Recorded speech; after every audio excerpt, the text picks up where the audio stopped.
Let me ask you a question. If I offered you $30 million for the company, would you take it?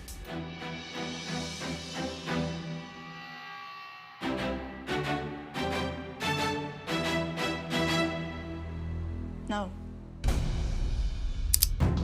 Imaginez vous entrez dans une pièce pleine des investisseurs les plus riches du monde, avec l'espoir d'obtenir des fonds pour votre entreprise. La pression est immense. Maintenant, imaginez que l'un de ces investisseurs, Mark Cuban, milliardaire avec un parcours de succès dans des industries comme la tech et le sport, vous propose 30 millions de dollars pour acheter votre entreprise. Refuseriez-vous? C'est le moment qui a secoué le monde des affaires. Les sœurs Kang, fondatrices de Coffee Meets Bagel, ont tenu bon et ont refusé l'offre. Ou du moins, c'est ainsi que l'histoire a été racontée. Mais pour bien comprendre l'ampleur de ce moment, revenons sur le chemin qui les a menés là.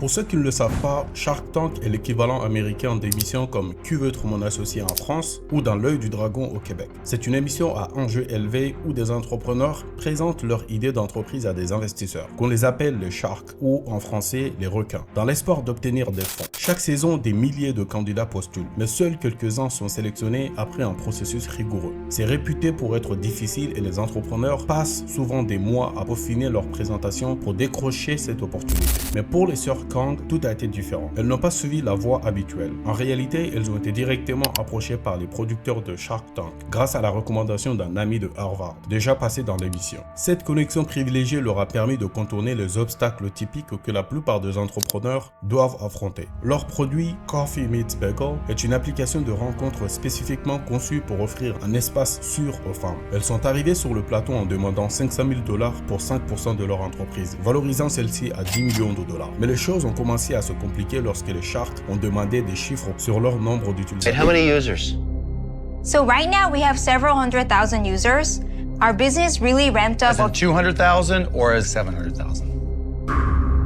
So it's between 1 and 5. Why just tell us what it Wait, is? you want an investment, you can't not tell us. Les sœurs sont restées vagues et ont refusé de révéler les chiffres exacts. Un détail pourtant crucial pour les investisseurs. You gotta share that. Are you kidding? I think that's a good range. It gives you a good idea. No, it doesn't. No, but why won't you give us the actual number? We're actually not sharing the exact user number right now for Okay, I'm out. competitive. I'm out. I'm out. For that reason, I'm out. So for those reasons, I'm out. Thank you.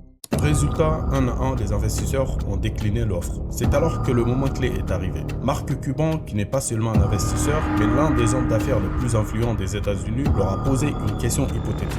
Et si je vous offrais 30 millions de dollars pour votre entreprise? Sans hésiter, les sœurs ont répondu non. Let me ask you a question. If I offered you $30 million for the company, would you take it?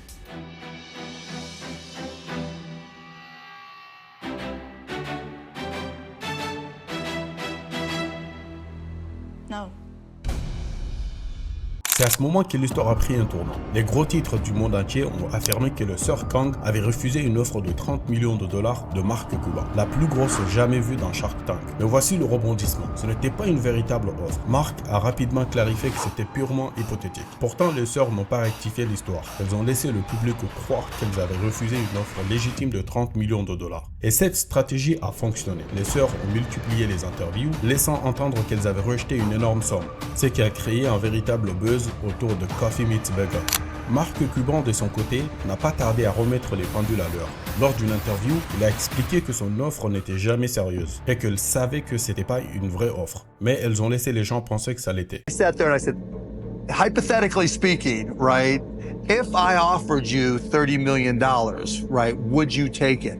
And then they went out and started doing interviews and telling everybody Mark Cuban offered them $30 million and we turned them down. Les sœurs savaient parfaitement ce qu'elles faisaient. Elles ont utilisé la puissance de la perception pour propulser leur marque. Qu'on considère cette stratégie comme malhonnête ou ingénieuse, il est indéniable qu'elle a été efficace. Dans le monde des affaires, la perception peut être aussi puissante que la réalité. En laissant croire au public qu'elles avaient refusé 30 millions de dollars, les sœurs Kang se sont positionnées comme des entrepreneuses visionnaires convaincues du succès à long terme de leur entreprise. Et ce faisant, elles ont réussi à créer un engouement qu'aucune somme d'argent n'aurait pu acheter. Ce moment allait être au-delà d'une simple présentation. C'était une véritable leçon sur l'art de façonner la perception publique. Les sœurs Kang ont compris que parfois, l'histoire que l'on raconte est tout aussi importante que le produit que l'on vend. Et quand on y associe un nom comme celui de Mark Cuban, cela donne à cette histoire une crédibilité et une attention que peu d'autres pourraient attendre. Aujourd'hui, Coffee Meets Bagel est l'une des applications de rencontres les plus populaires aux États-Unis, avec une valeur estimée à 130 millions de dollars. Alors, leur mouvement était-il intelligent ou trompeur? Peut-être un peu des deux. Mais une chose est certaine, ils ont joué le jeu et ils l'ont bien joué. Et vous, que feriez-vous dans une telle situation? Avez-vous déjà utilisé la perception à votre avantage pour propulser un projet ou une idée? Dites-le moi dans les commentaires et partagez votre avis sur la stratégie des sœurs Cohn. N'oubliez pas de vous abonner et d'activer la cloche pour ne pas manquer les prochaines histoires captivantes. À plus.